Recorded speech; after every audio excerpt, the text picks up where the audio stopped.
meus amados, tudo bem com vocês? É uma alegria muito grande poder dar as boas-vindas para todos vocês para mais um encontro com a palavra. Nós estamos aqui estudando a lição da Escola Sabatina desse trimestre que fala sobre o livro dos Salmos. E hoje, além do prazer de estudarmos sobre Salmos, a lição número 9, que é a lição que nós vamos estudar aqui hoje, vai falar sobre Jesus Cristo, né? Nós vamos ver aqui os Salmos messiânicos, os Salmos que falam sobre o Messias que viria, né, quando foram escritos, e como ele veio exatamente como estava descrito, não só em Salmos, mas principalmente em Salmos, né? Nós vamos encontrar muitos Salmos messiânicos que contam às vezes detalhes que foram cumpridos à risca pela vinda de Jesus Cristo.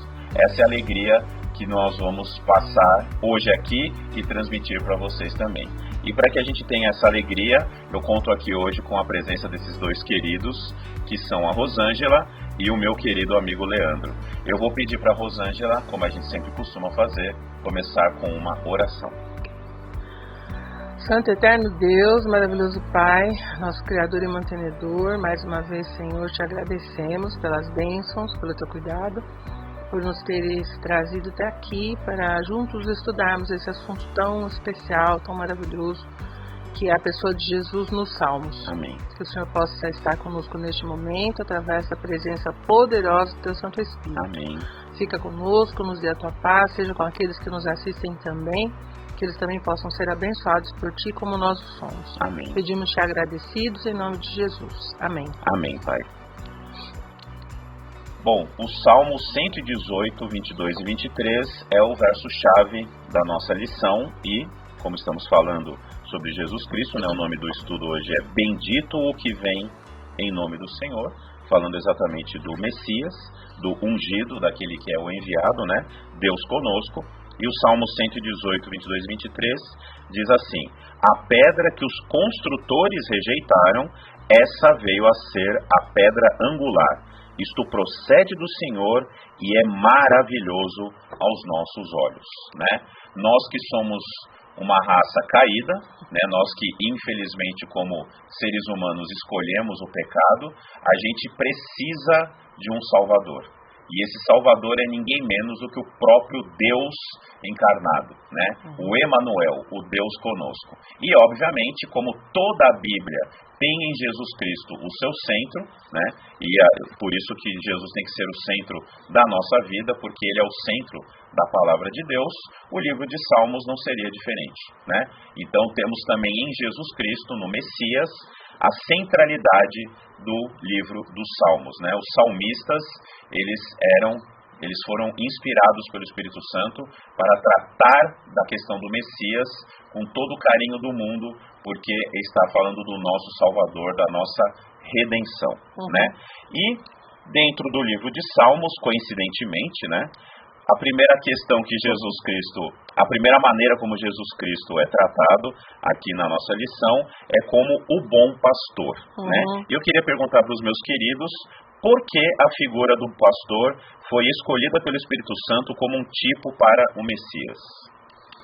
Eu entendo que foi a forma mais feliz, né, do Espírito Santo conduzir essa figuração, porque o pastor, ele dá a vida por suas ovelhas. O bom pastor, ele cuida, ele trata dos ferimentos. As ovelhas são animais dóceis e que muitas vezes não sabem se cuidar sozinhos. Né? Isso caracteriza muito o ser humano, né? E um fator também interessante é que a ovelha, ela conhece a voz do pastor, trazendo também uma alusão à nossa necessidade de termos um relacionamento com esse pastor. Exato. Mais ou menos por aí. Muito bom. E, coincidentemente, Davi parece que também era pastor, né? Não sei se eu estou falando alguma besteira. Então, essa figura fica mais pessoal ainda quando o próprio salmista, né? Davi é responsável por aproximadamente 50%, né, dos salmos, e ele, como vinha de uma vida pastoral, nada mais indicado do que ele usar essa figura para falar do Messias, né? E além disso, tem um outro aspecto aqui na lição que eu achei até interessante o autor comentar, que ele diz assim, que os pastores no Oriente Médio até hoje, eles conseguem dividir os rebanhos só chamando. né? Então, como o Leandro colocou, ele conhece, as ovelhas conhecem a voz do pastor. E isso determina, com certeza, uma intimidade que a gente precisa ter com Deus. Amém. Porque hoje também nós temos muitas vozes dissonantes à nossa volta, nos chamando o tempo todo. E nós temos que estar muito ligados ao fato de que nós temos que atender a voz de Deus, e não a essas outras vozes, né? Então, para reconhecê-las, eu só posso ter intimidade, né? Tem que ter intimidade com esse pastor. Para saber discernir, né? a voz. Para saber discernir, exatamente. Muito bom. É exatamente isso, né, amados? O bom pastor, ele dá vida, né? Ele cuida. Inclusive, há vários textos bíblicos em que falam: você não cuidou da quebrada, né? Você não ligou a quebrada, não ajudou, não foi buscar a perdida. E o bom pastor é exatamente isso, né? A parábola do bom pastor é exatamente essa, né? Ele larga as 99 seguras no aprisco para ir atrás da ovelha perdida, que somos nós, né? E uma outra coisa que chamou a atenção no próprio título dessa parte, quando fala do divino pastor abnegado, a palavra abnegado significa aquele que nega a si mesmo em favor de outrem ou de alguma outra coisa, né? E ele faz exatamente isso por nós, né? Quando ele diz que ele é o bom pastor, que o mercenário, que é o falso pastor, ele, se aparecer alguma dificuldade, algum problema, ele larga as ovelhas e vai embora. Imagina que ele vai botar a vida dele em risco. Mas o bom pastor não, ele dá a sua vida. Foi exatamente o que Jesus fez. Por isso que essa imagem de um pastor é perfeita para ele, né? E ele mesmo, claro, diz: eu sou o bom pastor, né? Ele deixou isso muito claro para nós, né? Muito dos eu sous que Jesus que aparecem no Evangelho de João, mostrando que ele era Deus conosco. Sim. Né? Então, o primeiro convite que nós fazemos aqui hoje é você ser uma ovelha desse bom pastor. Amém. Ele não vai te abandonar jamais. Você, né, como o Leandro disse, as ovelhas elas têm quase nenhum senso de direção. Então ela vai lá comendo, como de repente ela percebe, ela está longe do aprisco, está longe do rebanho, e o bom pastor nunca vai deixá-la lá sozinha, né? Eu tenho 99? Tenho, mas eu vou atrás da que se perdeu, né? E ele vai fazer isso. Não importa onde você está. Se você está em algum lugar que você acha: não, Deus não pode mais me alcançar, nunca pense isso. Tire essa frase da sua vida. O bom pastor, ele não só vai, ele já está te buscando. Se você permitir, ele vai colocá-la ou colocá-lo em seus ombros, vai trazer você de volta para o aprisco com a alegria de alguém que ouviu a voz do bom pastor e deu ouvidos e voltou. Então, fica aqui o nosso primeiro convite a respeito da lição de hoje. Só um parênteses. Diga, querido. Arthur, eu lembrei da história de Davi, quando ele estava lá para enfrentar Golias, que ele relatou, né? Quando eu estava lá cuidando do meu rebanho, eu matei um leão, matar um animal. Isso é um exemplo do... Um aprendizado. Um aprendizado mostrando que o pastor realmente ele dava a vida pelas ovelhas, né? Você enfrentar uma besta fera para salvar seu rebanho. Você precisa realmente amar aquelas ovelhas, porque você colocar a sua vida em risco, é muito mais fácil deixar que coma, vai lá, pega o que quiser, mas ele não. No meu aprisco, ninguém mexe. É muito bom saber que Jesus Cristo pensa assim em relação a nós. Davi era um tipo do Messias. Né? Tanto que o título messiânico de Jesus é o filho de Davi. Né? Exatamente por toda essa história que Davi escreveu, né? Teve os seus defeitos, como todos nós temos, mas também teve a capacidade, a escolha de fazer a vontade de Deus quando era acusado, né? Então, que bom termos um pastor que cuida de nós, né? A segunda metáfora, né? O segundo título que Jesus vai receber aqui no livro de Salmos é a questão do Messias sofredor, né? E a gente sempre usa essa expressão do Messias sofredor em contraste a um outro título que Jesus também recebe, que é o Messias vencedor, né? Eu anotei aqui. A Bíblia fala do Messias como alguém que sofreria pelos pecados do mundo, né? O pastor que dá vida pelas suas ovelhas, mas também fala de um Messias vencendo e para vencer. Meus queridos, há alguma contradição entre essas visões? Como entender essa questão corretamente? Bom, a gente tem que parar e pensar. Em primeiro lugar, que os judeus eles não viam o Messias como sofredor. Eles pensavam nele somente como alguém que viria para conquistar, para vencer, para acabar com o jugo romano, para fazer com que todas as coisas voltassem ao que eles achavam que era o correto, né? Só que nós vemos isso, claro, no Salmo 22, no Salmo 118 que está sendo colocado aqui, e tem outros também, 42, 88, 102. Todos esses salmos, eles mostram uma coisa que Isaías já tinha falado também, né? Que era justamente a questão de que ele viria para carregar os nossos pecados. Então ele é sofredor no sentido em que ele viria, e é uma coisa que sempre me mexe muito comigo, também pensar nisso. Isaías 53 me emociona de uma maneira. Ele carregou, gente, todos os pecados de todos os tempos, de todas as pessoas, de todos, absolutamente todos. Por isso que quando ele faz aquele brado, né, do Salmo 22, Deus meu, por que me desamparaste, porque realmente havia aquela ruptura entre eles pelos nossos pecados. A ira de Deus ser cumprida, foi colocada sobre ele por conta exatamente. dos pecados que ele carregou.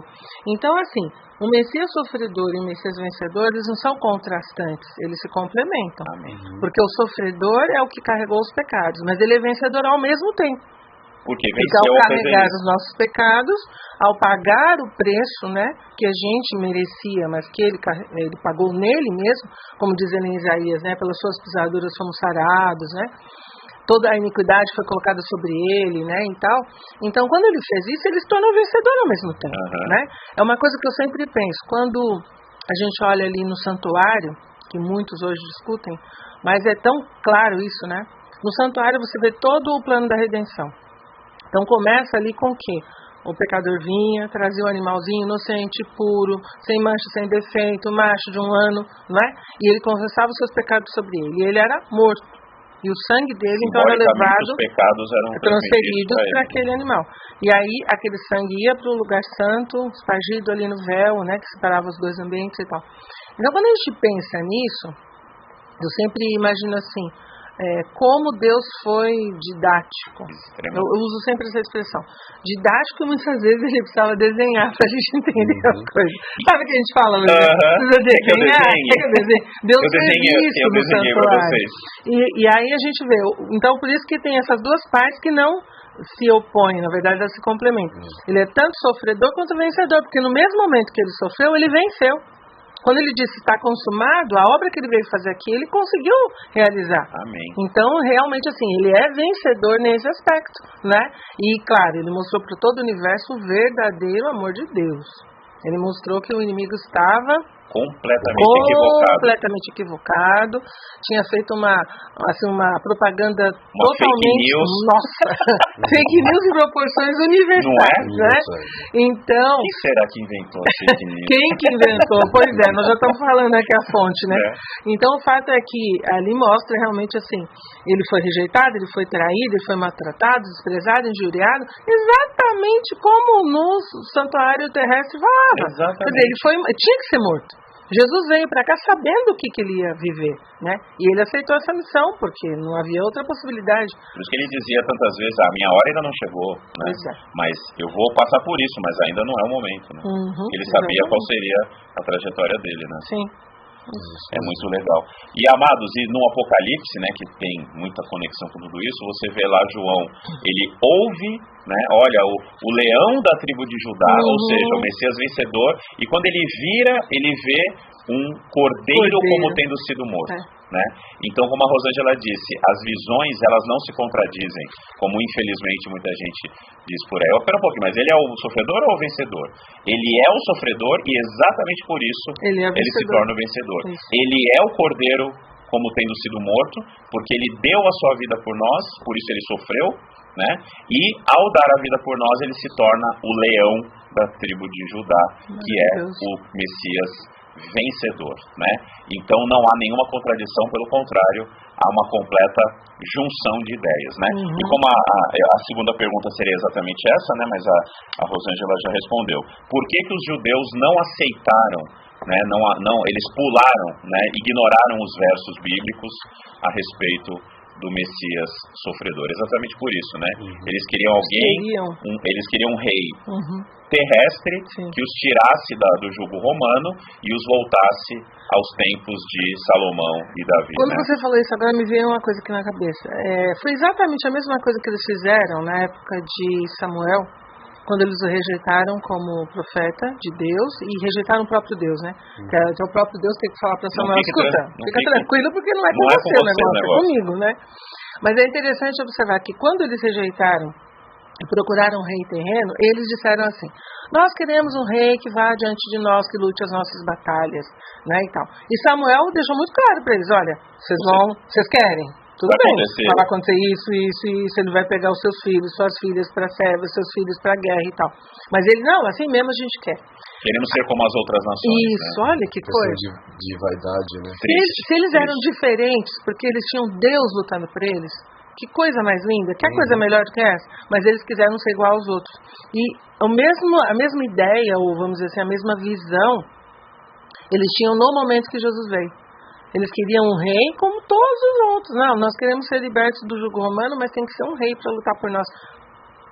Não tem sentido, né? Então, eles acabaram rejeitando todas as passagens, todos os textos que tinham essa noção do Messias sofredor e queriam ficar só com aquele, o rei que vai vir. Aquele que vai tirar a gente. Então, foi uma questão assim de escolha, né?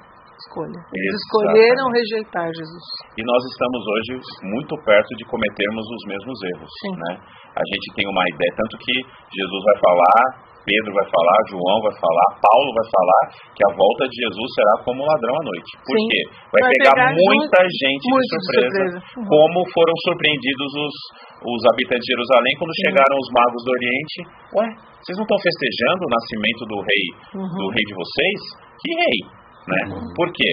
Ignoraram o santuário, não estavam vigilantes. Profecias de Daniel tão claras, né? Dando até a data. Sim. E tudo isso foi ignorado por conta de, como o Leandro disse, de um egocentrismo, né? Eu quero que as coisas sejam assim, e se a Bíblia está dizendo diferente, o problema da Bíblia. Né?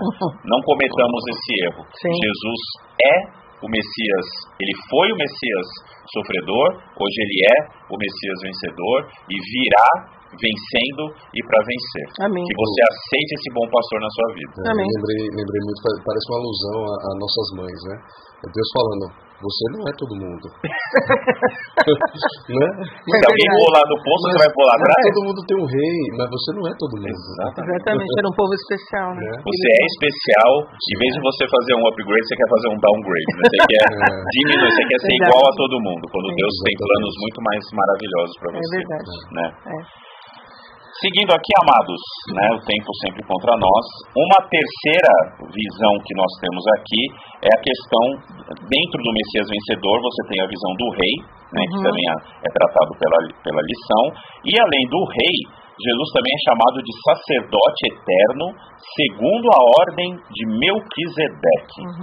Para a gente começar a entender que negócio é esse de ordem de Melquisedeque. Quem foi Melquisedeque? Melquisedeque era um rei e sacerdote, olha só, bem parecido aí com Jesus, né? Não é? E a principal característica, né, que traz alusão aqui, não tem origem. Não sabemos de onde ele veio. Não há uma bibliografia. Uma bibliografia, né? Não há bibliografia. Não há um registro, né, escrito. De pai, mãe, onde nasceu.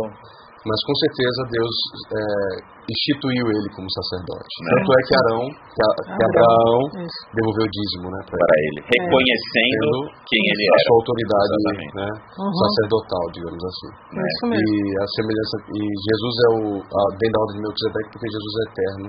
E porque ele também não veio ali né, de Arão, né, daquela. E tem também o sacerdócio eterno. Veio antes e depois, Jesus é sacerdote. Amém. Muito bom. E é uma coisa para a gente lembrar também, que o sacerdócio levítico, ele tinha limitações, né? Muitas limitações. A começar dos próprios sacerdotes. Eram seres humanos. Eu sempre penso naquela questão da vara de Arão que floresceu dentro da arca. Nossa, aquilo me mexe muito comigo, porque Arão, quando a gente vai analisar a personalidade dele, meu Deus, que tipo, covarde, mentiroso, racista, um monte de coisa. Não educou bem os filhos, né? Basta ver o que Nadab e Abiú fizeram. Mas Deus falou assim: é você. É você que eu quero, né? Eu me lembro até de uma vez que eu vi um comentário interessante sobre quando nós somos escolhidos, dizendo assim, que nós somos escolhidos, capacitados, e Deus se responsabiliza pelos resultados, né? Foi o que aconteceu com Arão. Então, assim, o sacerdócio levítico era um sacerdócio que ele tinha começo, meio e fim. E, além disso, os sacerdotes precisavam de sacrifícios pelos pecados deles. Eles eram limitados também. Eles também? Eles eram limitados. Mas o sacerdócio de Melquisedeque, como o Leandro disse bem, quando a gente vê Melquisedeque na Bíblia, ele fala que ele não tem começo, não tem fim. Não tem genealogia. Ele surge, simplesmente. E desaparece do mesmo jeito. Né? Então, por isso que o sacerdócio de Jesus tinha que ser diferente. Não podia ser como o sacerdócio levítico, né? Porque a gente sabia a linhagem de Arão, começou a partir dele. E a gente vê ali Zacarias, na época de João Batista, quando recebe, né, a orientação de que ele teria um filho e tal, já com idade avançada, ele era da linhagem de Arão. Exatamente. Né? A coisa continuou até lá. Né? Mas Jesus não. O sacerdócio dele é superior. O sacerdócio dele é muito melhor. Ele é eterno, ele tem condições completo, né? Não precisa de sacrifícios por si mesmo. É o seu próprio sangue que ele apresenta para nos purificar, para interceder por nós. Então, sacerdócio maravilhoso, né? E tudo isso está no santuário, né? Sim, pois é.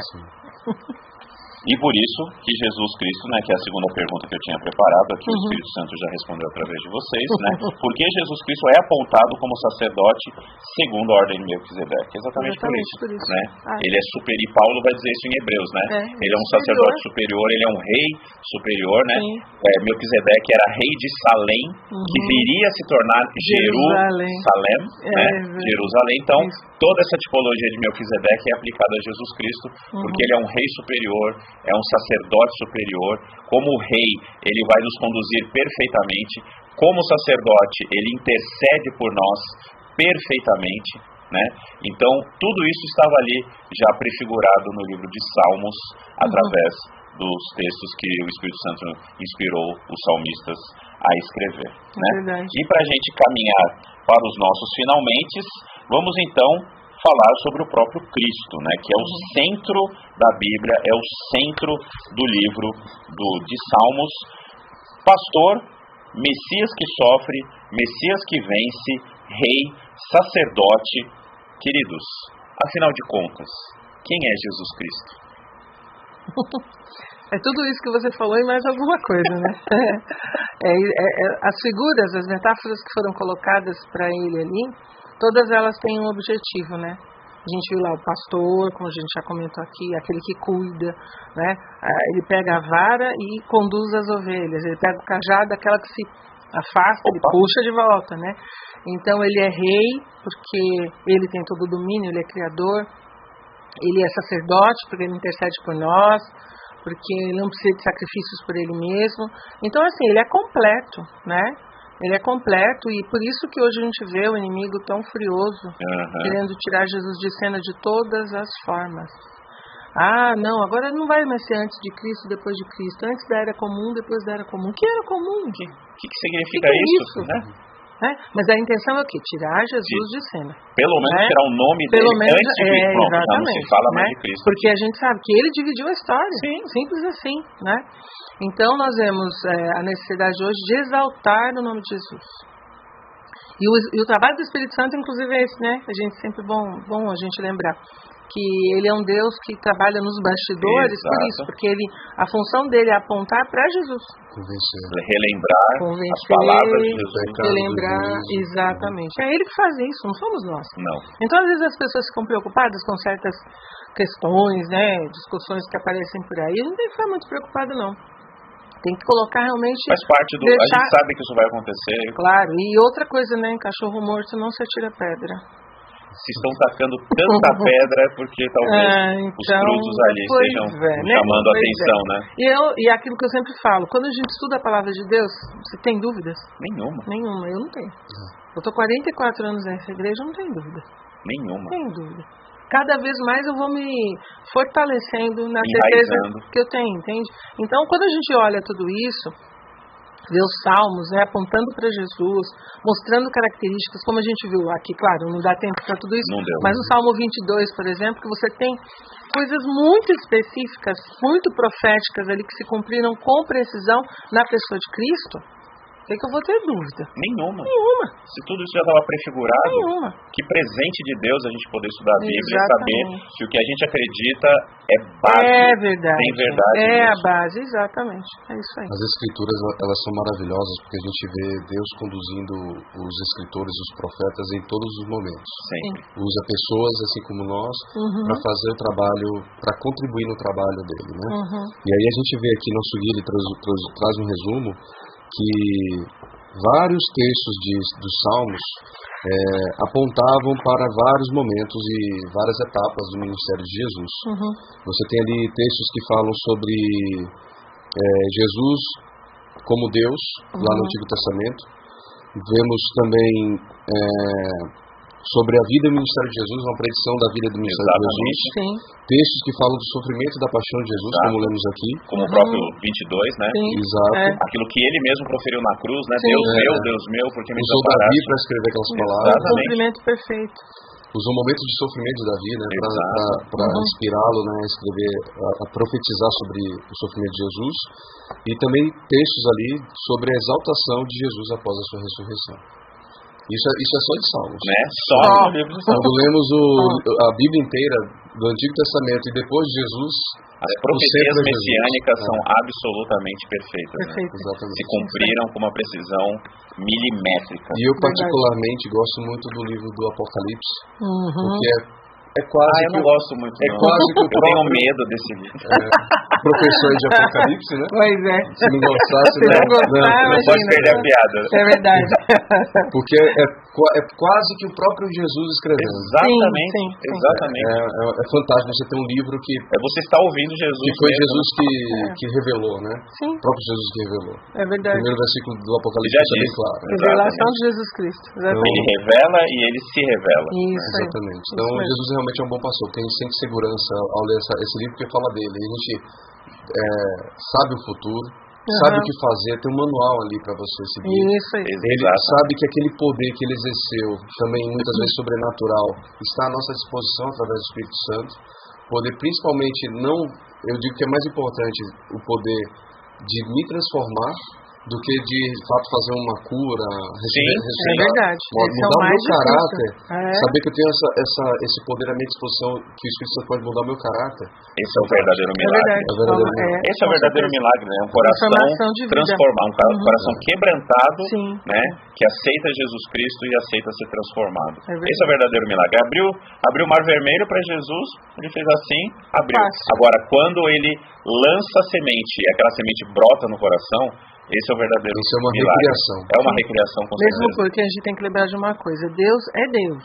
Ele é onipresente, onisciente, onipotente, tem características que são apenas dele.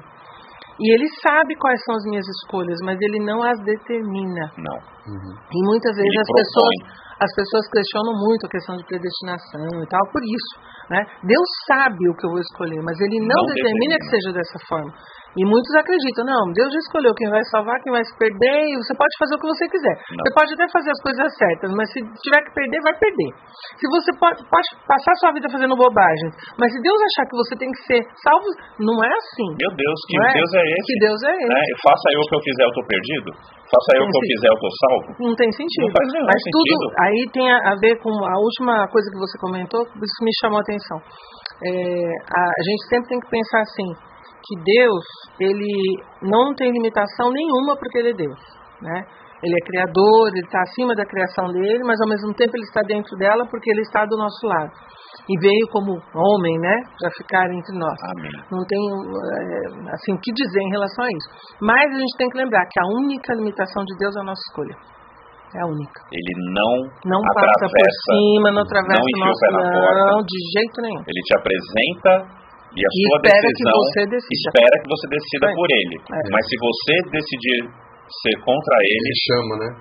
Isso. ele vai Ele respeitar. Ele Convida, bate bate a na porta. porta. faz você raciocinar, Sim, né? Coloca sim. a pessoa no seu caminho, Vinde, pois, e mas a arrasou. decisão final é sua. É sempre Isso, sua, exatamente. né? Isso aí. Só para a gente finalizar, né, qual a importância de conhecer Jesus Cristo e como o livro de Salmos nos ajuda nesse conhecimento? Como o Leandro já colocou até nesse resumo aí, né? Porque a gente vê ali Jesus no livro de Salmos, de ponta a ponta, né? Do 1 ao 150 você vê ali referências a ele em todas as suas faces, né? Em todas as suas etapas de vida, antes da criação, depois da criação, como Messias, como Rei, como sacerdote, tudo ali está descrito, né? Então, a dificuldade nossa agora é levar isso para as pessoas, né? As pessoas estão com o coração Essa é a tão nossa duro, missão, né? tão difícil. Então, por isso que nós falamos, é o trabalho do Espírito Santo, né? Pedir que ele esteja conosco. Né? Mais do que falar. Mais do que falar, Exatamente. Eu lembro só para terminar aqui minha fala, quando eu estava no segundo episódio dessa temporada, que a gente aprendeu como orar usando salmos. Exatamente. Né? E muitas vezes a gente tem um mito de que a gente só pode fazer aquela oração espontânea. E é fundamental que a gente decore, se possível, todos os livros dos salmos. É verdade. Porque em momentos, diversas situações da vida, eles serão muito úteis. É um guia, sim, né? É verdade. Guia. Inclusive, né, eu estava até comentando também, né, de outros estudos, as pessoas às vezes têm medo, né, de perguntar, não, para Deus não se questiona. E pelo contrário, né, você vê Salmos, até quando, Senhor? Né? Então Deus quer essa proximidade. Jesus é um bom pastor, ele quer contato com as ovelhas, né? Como a gente costuma dizer. Sinceridade de coração. Exatamente, claro. exatamente. E de repente decorar um salmo não perde essa sinceridade, pelo contrário, você talvez até aprenda melhor como se achegar a Deus. É verdade, né? Com certeza. Como Jesus Cristo mesmo disse, né? A vida eterna é esta, que conheçam ao Pai e conheçam a mim. O livro dos Salmos nos ajuda a conhecermos melhor esse Deus maravilhoso que se fez homem, viveu aqui entre nós, deu a sua vida por nós e hoje está no céu esperando a nossa decisão. Decida ser uma ovelha desse maravilhoso pastor. Amém. Vou pedir para o meu querido Leandro finalizar o nosso estudo com uma oração. Oremos. Nosso Deus querido, muito obrigado por esse momento aqui entre amigos que estão também na internet nos assistindo, nos acompanhando. Sim. Obrigado porque o seu amor se revela em cada palavra das Escrituras. Amém. Que possamos levar esses ensinos para a nossa vida, para o nosso dia a dia. Possamos ter, claro, a missão de Cristo, que se estende até a eternidade, e também que temos esse privilégio de sermos parte dessa missão, levando o amor, levando o exemplo desse Messias tão maravilhoso. Amém. Abençoe a cada internauta que está nos acompanhando, abençoe aqui o Arthur, Amém. Abençoe a cada um de nós, dá-nos uma certeza cada vez mais vibrante da tua breve vinda e da salvação. Amém. Em nome de Jesus, amém. Amém. Pai. Amém. É isso aí, queridos. Continue estudando Salmos, porque esse livro maravilhoso tem muito a nos ensinar. Até semana que vem. Fiquem com Deus. Em pé.